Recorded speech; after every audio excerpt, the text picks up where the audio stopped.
नमस्कार, आप देख रहे हैं एपीएन और मैं हूं आपके साथ सलोनी श्रीवास्तव। भारत के खिलाफ जहर उगलने वाले आतंकी सरगना हाफिज सईद और पत्रकार वेद प्रताप वैदिक के बीच मुलाकात के बाद राजनीतिक हलकों में हड़कंप मच गया है। सरकार और विपक्ष के बीच बयानबाजी तेज हो गई है। जहां विपक्ष इस पूरे मामले की जांच की बात कह रही है और वहीं सरकार इस पूरे मामले में पल्ला झाड़ रही है। सरकार ने साफ कहा है कि इस मुलाकात से सरकार का कोई लेना देना नहीं है। जो भारत का दुश्मन है उससे एक पत्रकार की दोस्ती कैसे? आतंक का आका हाफिज से क्यों मिले वैदिक? गए थे डेलीगेशन के साथ तो अकेले क्यों की मुलाकात? 26/11 के मास्टरमाइंड से मिले पत्रकार वेद प्रताप वैदिक। आखिर चौथे स्तंभ की क्या है भूमिका? एक पत्रकार की क्या भूमिका होती है? देश का चौथा स्तंभ अपना दायित्व निभा रहा है? ये सवाल उठना लाजमी है। भारत के खिलाफ जहर उगलने वालों के साथ एक पत्रकार को आमने सामने बैठकर बात करनी चाहिए। जब भारत के नंबर 1 दुश्मन और 26/11 का मास्टरमाइंड से एक पत्रकार बात करता है और उसकी भाषा अपने देश में बोलने की कोशिश करे तो चौथे स्तंभ के दायित्व पर सवाल उठते हैं। जो भारत को बर्बाद करना चाहता है, जो भारत के विरुद्ध जहर उगलता रहता है, उसके घर जाकर मिलना कई सवालों को जन्म देता है। जिसे भारत सजा दिलाना चाहता है उसकी तारीफ एक समाज का जिम्मेदार व्यक्ति करता है। जिसे भारत ढूंढ रहा है उससे एक पत्रकार उसके घर जाकर कैसे आमने सामने बात कर सकता है?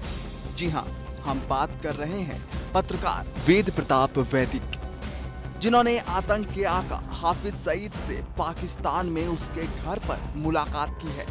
मुलाकात में कई मुद्दों पर बातचीत हुई। वैदिक आतंकी सरगना हाफिज से इतना प्रभावित हुए कि कश्मीर की आजादी की बात करने लगे। ये तजवीज पाकिस्तान मान लेता है, पाकिस्तान के नेता मान लेते, तो क्या इंडिया को ये कबूल होगी कि थर्ड ऑप्शन के कश्मीर को आज़ाद कर दिया जाए? ये आपने बड़ा बुनियादी सवाल पूछा। मैं समझता हूं कि इसके लिए अगर दोनों तरफ के कश्मीरी तैयार हों और हम दोनों मुल्क भी तैयार हों तो ये कर देने में कोई बुराई नहीं है।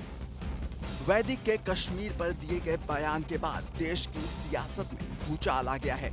चौतरफा घिरने के बाद वैदिक ने सफाई दी है। उन्होंने अलगाववाद के खिलाफ बयान दिए हैं, आजादी के खिलाफ नहीं।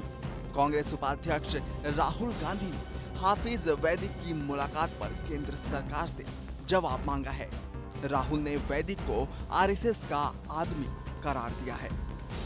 The man is a RSS man, that's a known crime. The man is a RSS man, that's a known crime. सरकार ने इस मामले से पल्ला झाड़ लिया है। विदेश मंत्री सुषमा स्वराज ने कहा है कि वैदिक हाफिज मुलाकात से सरकार को कोई लेना देना नहीं है।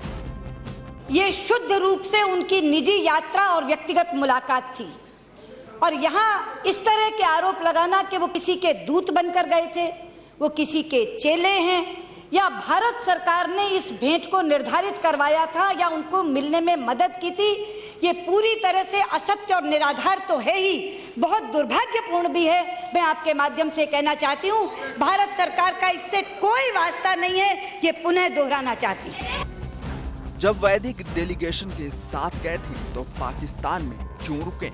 किसके इजाजत से पाकिस्तान में रुके? हाफिज से किसने कराई मीटिंग फिक्स? बिना सरकार के इजाजत लिए कैसे पाकिस्तान में रुके वैदिक? दुनिया का खूंखार आतंकियों का आका हाफिज सईद से कैसे मिले? अगर हाफिज का पता उन्हें मालूम था तो सरकार को क्यों नहीं बताई? ऐसे कई सवाल हैं जो चौथे स्तंभ की भूमिका पर उठ रहे हैं। क्या देश के संवेदनशील मामले में हस्तक्षेप करना ठीक है? वैदिक पाकिस्तान जाकर भारत का नंबर 1 दुश्मन हाफिज से मिलते हैं। ऐसा पहली बार नहीं हुआ कि पत्रकार अपनी हदें लांघ रहे हों। कई बार नक्सलियों से भी पत्रकारों ने गुपचुप तरीके से मुलाकात की। आखिर हम अपने दायित्व को क्यों भूल जाते हैं? हमारे लिए पहले देश है, जो देश का दुश्मन है वो हमारा दुश्मन। Bureau report, APN. पहले पाकिस्तान में मोस्ट वांटेड आतंकी हाफिज सईद से मुलाकात और अब कश्मीर पर दिए विवादित बयान को लेकर वरिष्ठ पत्रकार वेद प्रताप वैदिक चारों तरफ से गिरते नजर आ रहे हैं। लोकसभा से लेकर राज्यसभा तक कांग्रेस एनडीए सरकार को कटघरे में खड़ा कर रही है। ये दोनों तस्वीरें लोकसभा और राज्यसभा में वेद प्रताप वैदिक की हाफिज सईद से मुलाकात और कश्मीर पर दिए गए बयान को लेकर मचे हंगामे की हैं। कांग्रेस वैदिक के खिलाफ मुकदमा चलाने और जेल भेजने की मांग कर रही है, तो वहीं वैदिक अपने ही बयान पर सफाई देते नजर आ रहे हैं। सियासी रस्साकसी में राहुल गांधी के वैदिक को आरएसएस का एजेंट बताए जाने पर संघ भी इस जंग में कूद पड़ा है। बीजेपी पूरे मामले को वैदिक का निजी मामला बताते हुए कांग्रेस पर ओछी राजनीति करने का आरोप जड़ रही है। वैदिक साहब भारत में प्रख्यात पत्रकार हैं। हर व्यक्ति को भारतीय जनता पार्टी और आरएसएस का एजेंट करा देना, यह कांग्रेस की किस राजनीतिक सूचिता को प्रकट करता है, ये मुझे समझ में नहीं आता। और जिस तरह से राहुल जी का बयान है, उससे बचकाना ही कहा जाएगा।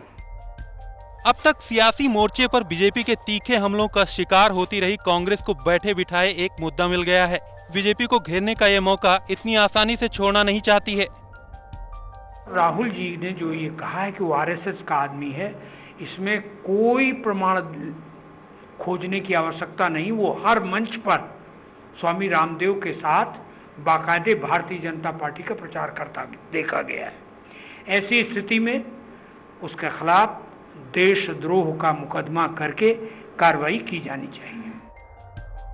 बहरहाल एक तरफ जहां ब्रिक्स सम्मेलन में प्रधानमंत्री नरेंद्र मोदी चीन जैसे पड़ोसी देश के साथ विवादित मुद्दों का हल निकालने में लगे हैं, तो वहीं दूसरी ओर हाफिज सईद से मुलाकात और कश्मीर पर दिए गए विवादित बयान पर वेद प्रताप वैदिक के बहाने भारत पाकिस्तान के बीच विवादित मुद्दा फिर से चर्चा में आ गया है।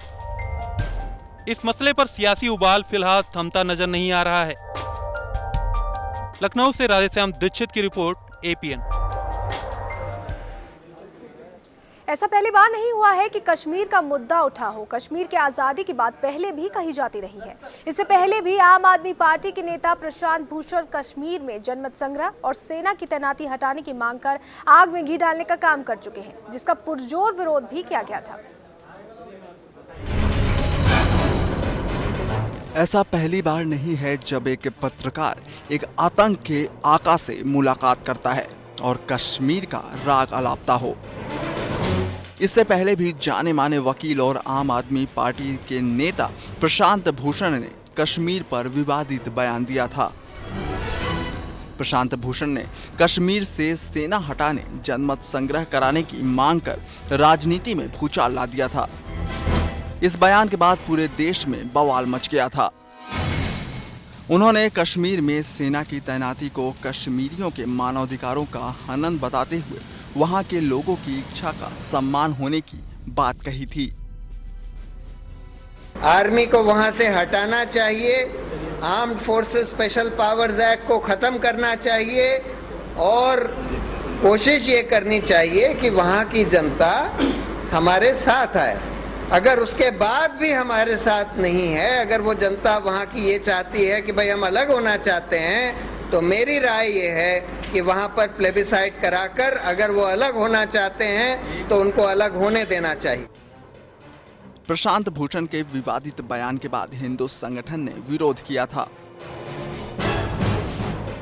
खुद उनके पार्टी के नेताओं ने बयान से किनारा कर लिया था। सभी जानते हैं कश्मीर भारत का अभिन्न हिस्सा है और उसे किसी भी हालत में नहीं छोड़ सकते। इसके बावजूद भी वक्त बेवक्त गड़े मुर्दे उखड़ते रहते हैं। चाहे पाकिस्तान कश्मीर का राग अलापता रहा हो या कश्मीर को आजाद करने के नाम पर कत्लेआम मचाने वाले आतंकी, लेकिन कश्मीर हमेशा से भारत का हिस्सा रहा है और हमेशा रहेगा। Bureau report, APN. फिलहाल रुक रहे एक छोटे से ब्रेक के लिए, जल्द हाजिर होते हैं। खबरें जारी हैं, आप हमारे साथ बने रहिए।